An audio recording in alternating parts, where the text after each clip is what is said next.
on, everybody? It's your boy Gsluke here for our weekly course breakdown, this time for the AT&T Byron Nelson. We're coming in hot off the Wells Fargo Championship, which ended up being a resounding success for us pretty much across the board, whether it was for DFS, the outright market, or for prize picks. All came together for us on Sunday with that Bax Homa win. I was on them from the beginning of the week. Guys like Matt Fitzpatrick, Cameron Young, who also finished in second, were among my highest exposed plays of the week. So I really ended up cashing through, and that's usually the case when we have a relatively unknown golf course, a course where the people that deep dive, that really put in the effort into their research, tend to find some success. And believe it or not, this week is that same type of story. We're at TPC Craig Ranch, which hosted this tournament last year for the first time ever. So we only have a 1-year sample size and likely very different conditions this year than what we saw for last. So very well could be another week for the deep dives and the people that are willing to do that research. And that's exactly what we're going to go over here. We're going to go over everything you need to know about this week's venue, including a hole-by-hole analysis, my key stats for analysis, my comp courses that I'll be using to try and compare leaderboards for,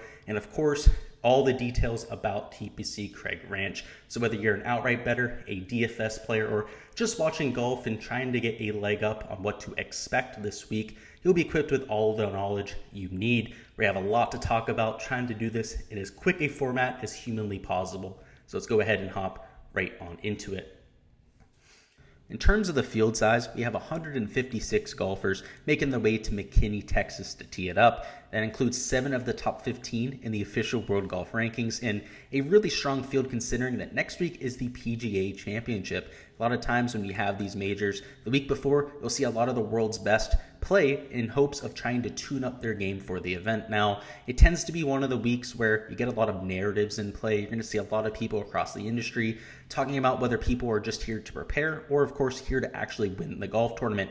And a lot of that is frankly noise. Now, this isn't the DFS preview. This isn't an outright betting show or anything like that. But my one word of caution this week would be, if you hear some of these narratives, don't just buy the BS. Look into them. Actually see if what people are saying this week is actually factual. Because last year and a lot of times before these major championships, people will spitball things that aren't necessarily true. So just keep that in mind when some of these touts out here are saying things this week. Make sure they're actually backing them up with facts, not just saying things like Dustin Johnson doesn't like playing before major championships, when in fact he's won multiple times and has upwards of 7 top 5 finishes. So just an example right there that I've already seen thrown out this week that is just entirely not true. But some of those top 7 golfers that are in the top 15 include Scotty Scheffler, Dustin Johnson, as I just said, Jordan Spieth, Brooks Koepka, Justin Thomas. We also have Hideki Matsuyama coming in off the injury, and Xander Schauffele getting his first quote-unquote PGA Tour win for quite some time. We also have guys like Sam Burns teeing it up, Maverick McNeely that are young up-and-coming stars, Tommy Fleetwood, who, believe it or not, to start the week was only in this event due to a sponsor's exemption. Now, a few guys did drop out. He did get in on his number, but to start the week, he was a sponsor's exemption, so that's pretty crazy to see. Didn't expect to see that from Tommy Fleetwood. You have guys like Adam Scott in the field, Joaquin Niemann, Francesco Molinari, Taylor Gooch, Jason Kokrak, who we haven't seen play all that well for quite some time. A few decent performances of late, but we really have yet to see him have that elite finish. Mark Leishman, Bubba Watson, Will Zalatoris, a local legend here that is going to get a ton of steam this week. Mito Pereira, who's dealing with some injury concerns of his own, similar to somebody like a few of the other people in the field we'll get to here. And then you also have Theegala in the field, Sahith Theegala. Now, there's a million other players that we could talk about, but it is a deep field and it has a lot of top-end talent. The cut line here is going to be the top 65 in ties, the historical cut line. It's only been 1 year, right? So it was -5 last year. What I would project this year, something in the -3 to -4 range. -3 probably a little bit more likely. Like I mentioned a little bit during the intro, we're going to talk about this extensively in the next section here. It's going to play a lot drier this year. They haven't had quite as much rain, so I would expect scoring to be a lot more difficult this time around, but still not difficult. This is an easy track. So last year's champion, KH Lee at -25. I don't see that being replicated. I would see it being closer to 20, maybe even 22 under par, something in that range. It's still a very gettable golf course, but like I mentioned, going to play much drier this time around.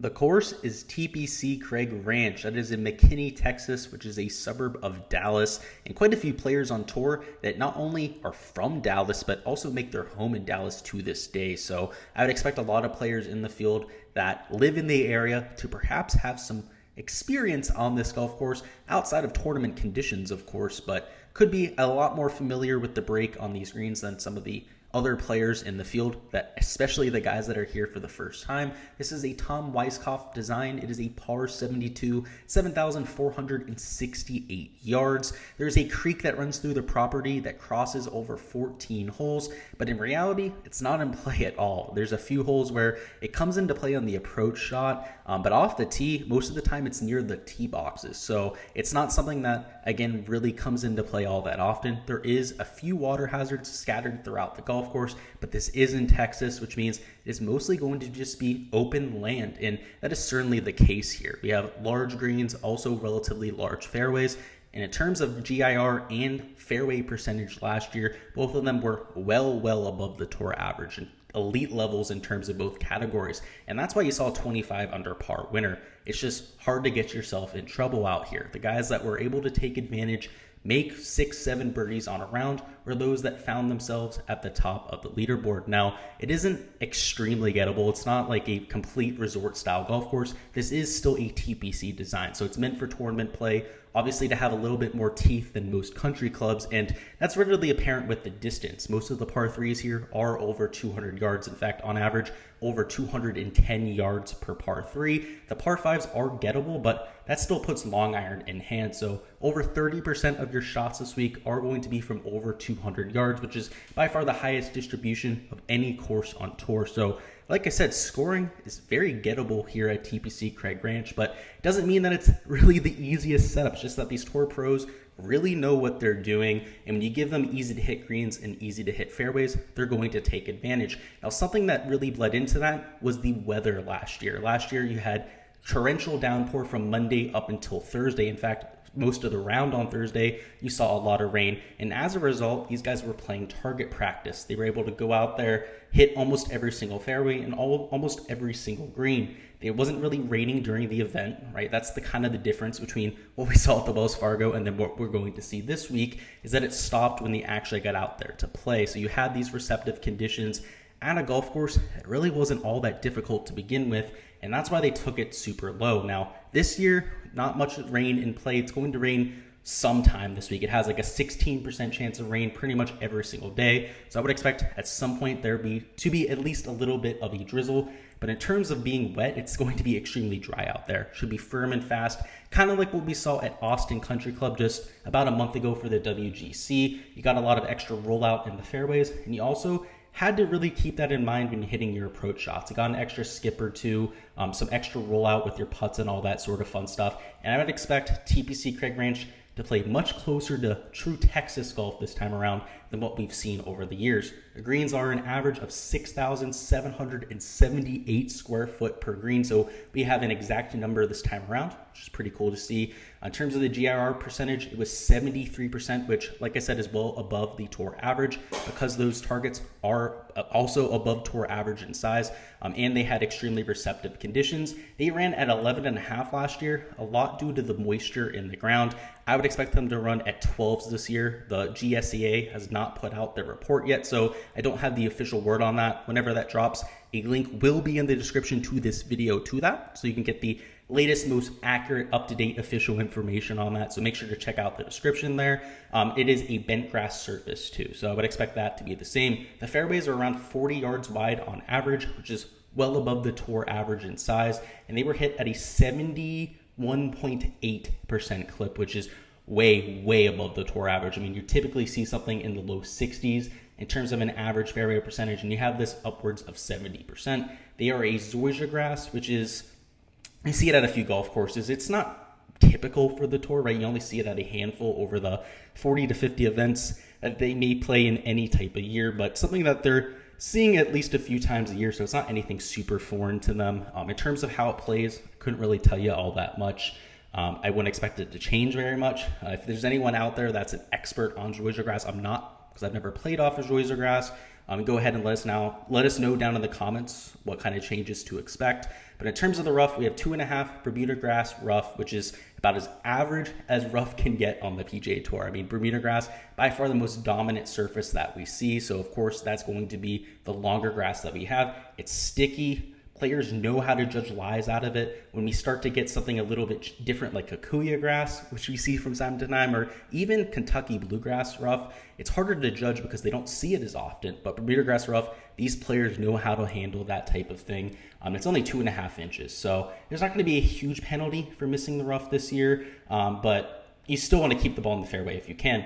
In terms of elevation change, there's not much on the golf course, just 3 to 5 yard drop-offs from some of the tee boxes. And in terms of weather, like we already mentioned, it's going to be much drier this time around, but we're always going to have that Texas wind. It's Texas. You're going to get 10, maybe 20 miles an hour wind pretty much every single day. Very similar to what we would expect down in South Florida. So make sure you keep that in mind with your player pool. You're going to be missing some greens just because of the wind factor there. So around the green, should kind of matter this year. Now, last year, it didn't because of how receptive the golf course was. It was really hard to miss the fairways and the greens last year. But this year, you're going to have that around the green play a little bit more than most years. I mean, pretty much every single Texas tournament we see has relatively hard scoring conditions because of the weather. And I know this place was absolutely dissected last year. It's going to look a little bit different this time around. So the weather could be something to keep an eye on. Now, it's just Monday. It's a little bit early to be looking into it, but there's a few days already projected for upwards of 15 to 20 miles an hour of sustained winds, let alone the wind gusts, which could be upwards of 30 to even 35 miles an hour. So that definitely is something that could rear its ugly head if those forecasts end up holding up, but we'll have to see later on in the week. All right, now we're going to go hole by hole and talk about some of the interesting or notable holes where you're going to have to separate yourself this week. So hole number 1 is a handshake hole. It's just 432 yards. Hit it out there with a 3-wood, maybe even something like an iron off the tee, and have a wedge into this green. It's something that I would expect most of these players to take advantage of, particularly some of the shorter hitters. I mean, this is not one of the longer holes at this golf course. You're going to see plenty of those, though, particularly like hole number 2, which is where you see a 468-yard par 4, where you have a tree-lined fairway down the right. It is relatively open down the left, so there is a bailout area for all these players to go to, but in general, it's longer, right? You're going to have a mid-iron in play for some of those longer hitters, and this is where you start to see the distance factor coming into play, because the longer you hit it, actually, the more and more you take these tree-lined fairways out of play. You can see it opens up a little bit up here to the right, and over here to the left, you still have all that room. So you'll see some of the longer hitters like a Matthew Wolff, JT, all those bombers just hit a draw way down here to the left, or even start it over here on the left and just hit a massive fade, right? If it doesn't fade, whatever, they're over here in this rough and they have a 120, 130 yard shot into the green. If you hit it over here to the left as well, you also set up an angle into this green. So in terms of driving distance over driving accuracy, this is where you can really start to see driving distance take precedence over driving accuracy. Hole number 4 is a potentially drivable par 4 if it plays downwind. I think it's something that people don't always consider. Of course, most players are going to just hit a driver over here to the right.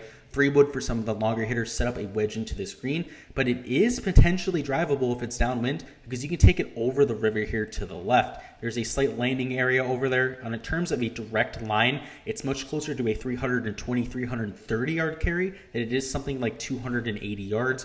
So if I go ahead and show you what I'm talking about here, if I set the target position over here, you can see it is a 290 yard drive to where this first shot is. So if we go ahead and show you where that is, it's over here where they have a little bit of fairway. Of course, some of the longer hitters, they can hit it a lot longer than 290 in some of these Texas firm conditions. Over here to the front edge of the green, it is 340 yards. So I would not be surprised if you see people just go ahead and aim over here to this left side where you have this little landing area rather than laying up, which for showdown could make for some interesting eagles. So I do like hole number 3. I think it's a great setup. Hole 4 is an example of the tough par 3s. They have the smallest greens here at TPC Craig Ranch, and they're also really long, 218 yards here. Hole that you're just trying to make par on. Just hit the surface, 2-putt, and get on out of there. Hole number 5 is 576, so it's certainly reachable by all of the field. You got to get it out there a good ways with the driver, 310, 315 yards. But with the extra rollout this year, with the drier conditions, I would expect the players to be able to reach with no problem.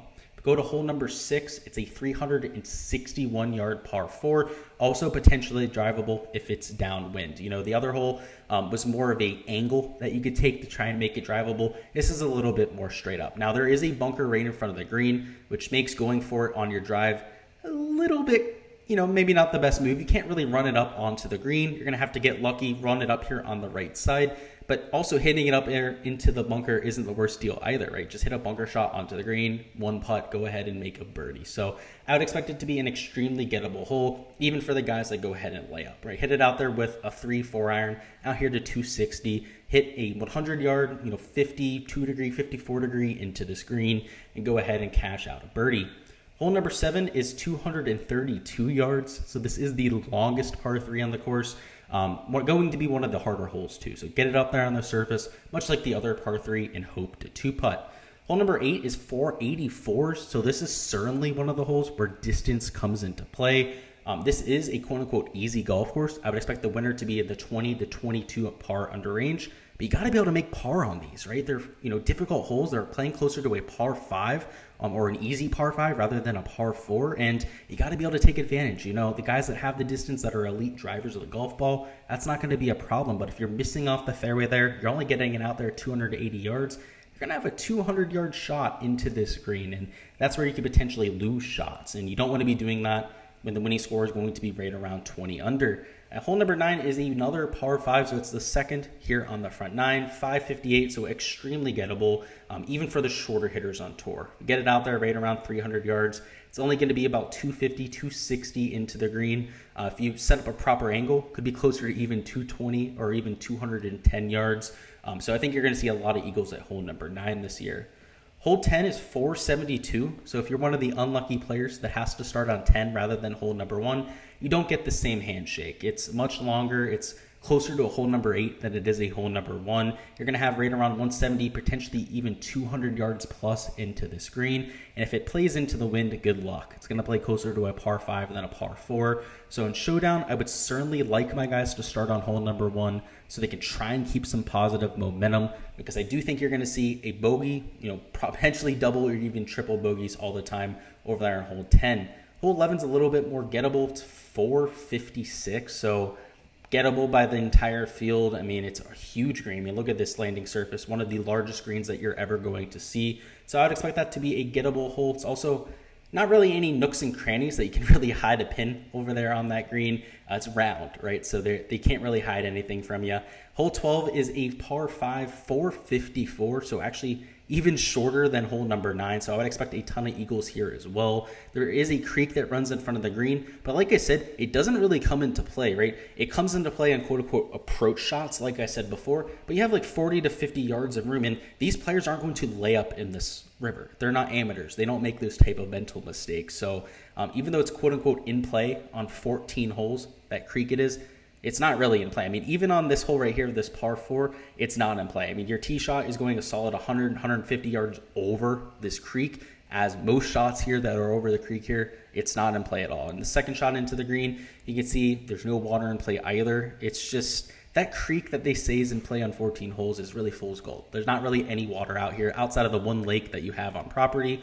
Hole 14 is 332 yards. It's where you can see the lake. It's over here to the left. It is drivable, and that's the reason they have this lake here, is that this is a true drivable par 4. If you just take a direct line to the front of the green, you can see that it is 299 yards, so 300 yards exactly. Kind of similar to hole number 14 from here at the Wells Fargo Championship, where some guys might even be able to hit 3-wood onto it. So I would expect most of the field to go for it, unless you have some type of really strong wind going from right to left, or of course a headwind, which would make that 300-yard distance a lot more difficult. And this is a true birdie hole. You're going out there certainly trying to make something that's at least a birdie, if not an eagle. You move on to hole 15, which is the true only water hole in play, right? That hole there, the drivable par 4, if you hit iron off the tee, the water's not in play at all. But hole here, and the 215 hole number 15 certainly has water in play. It's over here on the left. I'd expect them to use this back left pin location over there on Sunday, and it could cause some havoc, particularly if there's some wind in play. So while there's not water in play for most of the golf course, when we get back here to that final stretch, they bring a little bit in play to cause some havoc. So I like what they did there with the design, or at least with the hole routing. The hole number 16 is the hardest hole on the golf course. It is 492. It's a par 4, borderline par 5 distance here. So you're going to have over 200 yards into the green unless you hit a perfect drive. Hole 17 is 173 yards. It is the easiest par 3 on the golf course. So you definitely want to try and take advantage of that. It is just a mid-iron for most players. And hole 18, the closing hole, is a par 5. I love to see it. I love when we're finishing off on a high note and potentially could see an eagle steal the golf tournament. So it's 300-yard drive, sets up right around a 260, 270-yard shot into the green. And if you're going for it, it's slightly more in play. You do have a slight water area right here, but you still have 20 to 30 yards of room, right? So when you're laying up, you're not going to lay up into the creek. These players aren't going to make that mistake. And if they do, shame on them. That is just completely unacceptable. And going into the green, unless you completely mishit it, right? Unless you shank the golf ball, you're not going to miscalculate and hit into this water area either. So I expect this to be an extremely gettable hole. You to see some eagles and potentially there on Sunday for it to be the deciding factor in the championship. Now that we've seen the course, let's talk about our key stats for analysis, which at number 1, we're going to have shots gained approach, which is always going to be the most important stat here on the channel. So we're not going to harp on it too much, but the one thing we are emphasizing a little bit more than other weeks is going to be the long iron play. The average par 3 here is well over 200 yards. You do have the one that's just 173 yards, but the rest of them over 210 yards. So you're going to have a lot more long iron shots than any other course on tour. In fact, over 30% of shots last year in terms of irons came from over 200 yards. Of course, with the 4 par 5s that comes into play, but also the 490-yard par 4, 480, 460, 485 with another one of those par 4s.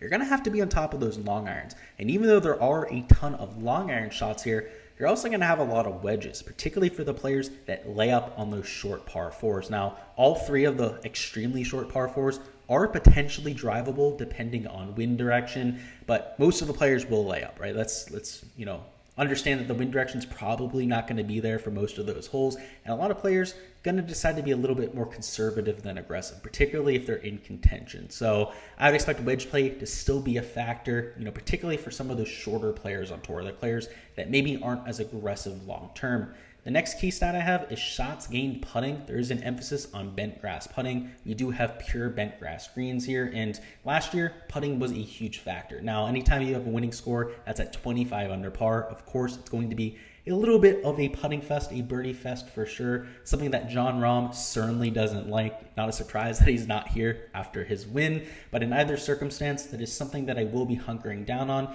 particularly because we just played on bent grass greens. So guys that played at the Wells Fargo Championship that are also teeing it up this week might also be a decent look in terms of their shots gained metrics. And at number 3, we have driving distance. I talked about it, I harped on it a ton when we went hole by hole. There is a huge advantage to being long, whether it's getting away from penalty areas, trying to take advantage of drivable par 4s that the rest of the field won't be able to, the par 5s that are even more gettable the longer you are. It is going to be something I'm certainly adding to my modeling.